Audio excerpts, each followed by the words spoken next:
আসসালামু আলাইকুম। এখন শুনবেন সংবাদ শিরোনাম।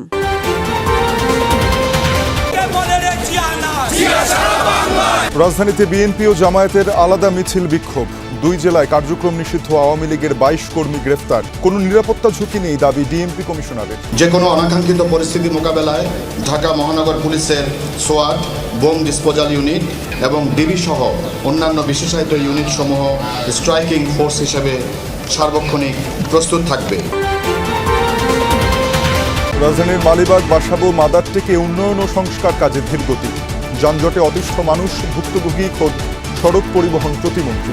15-16 বছর যাবত এইভাবে আমরা ভাঙা দেখছি। ভাবলাম নতুন সরকার আসছে, আস্তে আস্তে কিছু পরিবর্তন হবে, কিন্তু কোনো পরিবর্তনই হইতেছে না। সিটি কর্পোরেশন বলে যে তাদের ফান্ডের সমস্যা রয়েছে, যেহেতু তারা হঠাৎ করে দায়িত্ব পেয়েছে। যে গতিতে এই কাজটি চললে আর দ্রুত আমরা এই দুর্ভোগ থেকে পরিত্রাণ পেতাম, সেই হিসাবে এই গতি নেই।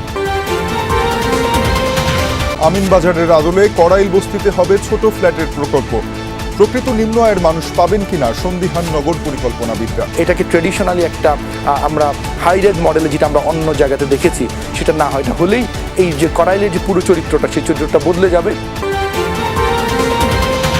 চট্টগ্রামে আবারও আলোচনায় অ্যাম্বুলেন্স সিন্ডিকেট। ৩০ জনের বিরুদ্ধে পুলিশের মামলা। স্থায়ীভাবে ভোগান্তি নিরসনের দাবি রোগী স্বজনদের। অ্যাম্বুলেন্স আমরা নিতে গেলে অতিরিক্ত টাকা দিয়ে জিম্মি করা আমাদের। এখানে সিন্ডিকেটের হাতে আমরা অনেকবার হামলার শিকার হয়েছি। এখানে স্বয়ং মেয়র মহোদয় ওনাদেরকে ভাড়া বাড়ানোর সহযোগিতা করছে, সেখানে ওনাদের শক্তি তো বেশি হবে। আসসালামু আলাইকুম। এতক্ষণ শুনছিলেন সংবাদ শিরোনাম, এখন শুনবেন বিস্তারিত। কার্যক্রম নিষিদ্ধ আওয়ামী লীগের প্রতিষ্ঠা বার্ষিকী ঘিরে কোনো অনাকাঙ্ক্ষিত পরিস্থিতি এড়াতে বিএনপি কার্যালয়ের সামনে অবস্থান নিয়েছেন নেতাকর্মীরা। পল্টনে বিএনপি নেতাকর্মীরা মিছিল ও বিক্ষোভ করেছেন। মিছিলের নেতৃত্ব দিয়েছেন বিএনপির সিনিয়র যুগ্ম মহাসচিব অ্যাডভোকেট রুহুল কবির রিজভী। তিনি অভিযোগ করেন, যারা দেশের মানুষের মৌলিক অধিকার ও বহুদলীয় গণতন্ত্রের পথ রুখে দিয়েছিল, তারা আবারও চুরি করা অর্থ দিয়ে দেশকে অস্থিতিশীল করার পরিকল্পনা করছে। দেশবিরোধী ও সার্বভৌমত্ব বিরোধী যে কোনো স্পর্ধা জনগণ প্রতিহত করবে বলে হুঁশিয়ারি দেন রিজভী। প্রতিবাদ সমাবেশে দলের স্বাস্থ্য বিষয়ক সম্পাদক অধ্যাপক ডাক্তার মোহাম্মদ রফিকুল ইসলাম বলেন, ফ্যাসিস্ট শক্তি দেশবিরোধী বক্তব্য দিয়ে গুমের রাজত্ব ফিরিয়ে আনার চেষ্টা করলে তা রুখে দাঁড়াবে দেশবাসী। যে কোনো অনাকাঙ্ক্ষিত পরিস্থিতি মোকাবেলায় দেশের প্রতিটি পয়েন্টে সজাগ অবস্থানে থাকবে বিএনপি নেতাকর্মীরা। যারা সুস্থ জীবনযাপন কেড়ে নিয়েছিল, মানুষের বাঁচবার সকল অধিকার কেড়ে নিয়েছিল, তারা আজকে নানা কায়দায় নানাভাবে তাদের চুরি করা টাকা, তাদের পাচার করা টাকা, লক্ষ লক্ষ কোটি টাকা, সেই টাকা ব্যবহার করে সমাজের মধ্যে, দেশের মধ্যে অস্থিতিশীলতা এবং সন্ত্রাসী কর্মকাণ্ড তারা করার চেষ্টা করছে। কার্যক্রম নিষিদ্ধ আওয়ামী লীগের প্রতিষ্ঠা বার্ষিকী ঘিরে অনাকাঙ্ক্ষিত ঘটনা ঠেকাতে দেশের বিভিন্ন স্থানে বিক্ষোভ মিছিলের পাশাপাশি গুরুত্বপূর্ণ পয়েন্টে অবস্থান নিয়েছে বিএনপি ও সহযোগী সংগঠনের নেতাকর্মীরা। সকালে ঢাকা আরিচা মহাসড়কে বিক্ষোভ করেন বিএনপি ও অঙ্গ সংগঠনের নেতাকর্মীরা। তারা জানান, বিএনপি, যুবদল ও ছাত্রদলের নেতাকর্মীরা মহাসড়কের বিভিন্ন এলাকায় অবস্থান নিয়েছেন। প্রতিষ্ঠাবার্ষিকী পালনের নামে কার্যক্রম নিষিদ্ধ আওয়ামী লীগের নেতাকর্মীরা যেন কোনো নাশকতা করতে না পারে, সেজন্য সতর্ক থাকার কথা জানান তারা। রাজধানীর ধানমন্ডি ৩২-এ বিক্ষোভ মিছিল করেছেন জামায়াতে ইসলামীর নেতাকর্মীরা। এ সময় আওয়ামী লীগ বিরোধী নানান স্লোগান দেন তারা। অভিযোগ তোলেন, একটি দল পতিত আওয়ামী লীগকে পুনর্বাসনের চেষ্টা করছে, যা প্রতিহত করবেন তারা। বিক্ষোভ মিছিল শেষে ফ্যাসিস্টদের দোসরাখ্যা দিয়ে চড়াও হয় দলটির নেতাকর্মীরা। তাদের মারধরে আহত হন বেশ কয়েকজন। পরে জামায়াতের এক নেতা দুঃখ প্রকাশ করে বলেন, এটি অনাকাঙ্ক্ষিত এবং তৃতীয় পক্ষের ইন্ধন হয়েছে। এর আগে ৩২ নম্বর পরিদর্শনে আসেন ডিএমপির অতিরিক্ত police commissioner S N. Nazrul Islam. বলেন, সর্বোচ্চ সতর্ক অবস্থায় রয়েছে আইন শৃঙ্খলা বাহিনী। কাল থেকে রাজধানীতে কার্যক্রম নিষিদ্ধ আওয়ামী লীগের কোনো কর্মসূচি কিংবা ঝটিকা মিছিল চোখে পড়েনি। রাঙামাটি শহরের বিভিন্ন এলাকায় বিশেষ অভিযান চালিয়ে কার্যক্রম নিষিদ্ধ আওয়ামী লীগ ও সহযোগী সংগঠনের নেতাকর্মী সহ মোট ১৬ জনকে গ্রেফতার করেছে পুলিশ। সোমবার রাতে রাঙামাটি কোতোয়ালি থানা পুলিশ এসব অভিযান পরিচালনা করে।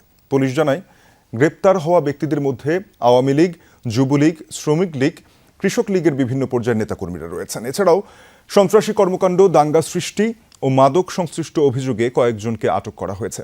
জেলার আইন শৃঙ্খলা পরিস্থিতি স্বাভাবিক রাখতে এ ধরনের বিশেষ অভিযান অব্যাহত থাকবে বলেও জানিয়েছে পুলিশ। এদিকে গোপালগঞ্জের কাশিয়ানী ও মুকসুদপুরে কার্যক্রম নিষিদ্ধ আওয়ামী লীগ ও সহযোগী সংগঠনের 6 নেতা কর্মীকে গ্রেফতার করেছে পুলিশ। কার্যক্রম নিষিদ্ধ আওয়ামী লীগ মিছিল ও সমাবেশের মধ্য দিয়ে বাংলাদেশ সরকারকে বিব্রতকর পরিস্থিতিতে ফেলতে চায়। তাদের পরিকল্পনা নস্যাৎ করা হয়েছে বলে জানিয়েছেন ডিএমপি কমিশনার মুসলেউদ্দিন আহমেদ। ঘর থেকে বেরোনোই যেন অভিশাপ। রাজধানীর বাসাবো, মাদারটেক, সিপাহীবাগ কিংবা মালিবাগ রেল ক্রসিংয়ের আশপাশের বাসিন্দাদের পথেঘাটের উন্নয়ন সংস্কার কাজ ঝুলে আছে দীর্ঘদিন ধরে, ফলে যানজটই এখানকার নিত্যসঙ্গী।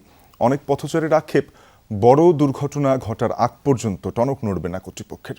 এবড়ো থেবড়ো, উঁচু নিচু রাস্তা, কোথাও ইটের চাদোয়া, কোথাও আবার ইটই নেই।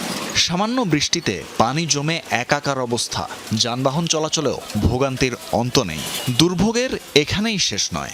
নিয়মিত বিরতিতে আসতে থাকা সাময়িক অসুবিধা এবার যেন স্থায়ীভাবেই গেড়ে বসেছে জনবহুল ব্যস্ত এ সড়কে।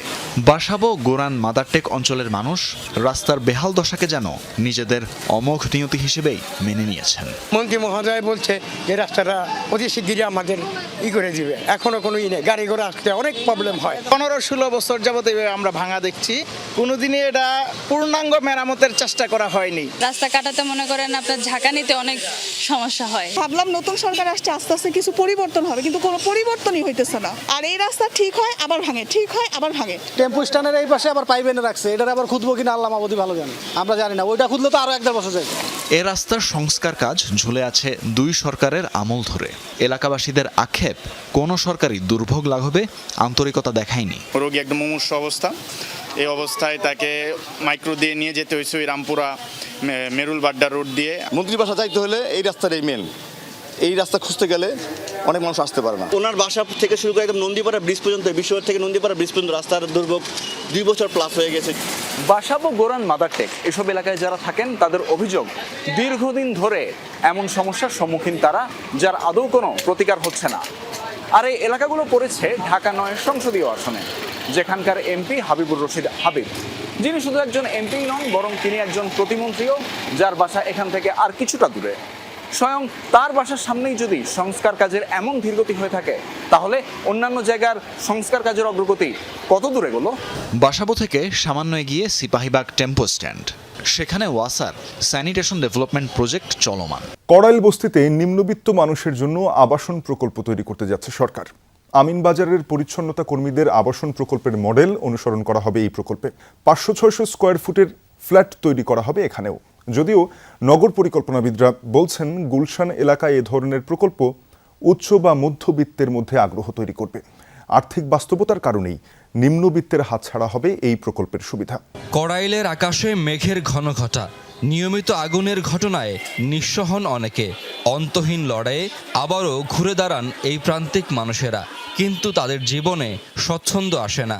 শুধু একটুখানি মাথা গোঁজার ঠাঁই করে নিতে বনানী লেকের পাড়ে জমায়েত হয়েছেন লাখো মানুষ। রাজধানীর সবচেয়ে বড় এই বস্তির জীবন সহজ নয়।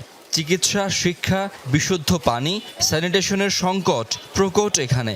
জীবনের সঙ্গে জড়িয়ে থাকা এসব সমস্যা সঙ্গে করেই বেঁচে আছেন বস্তির মানুষেরা।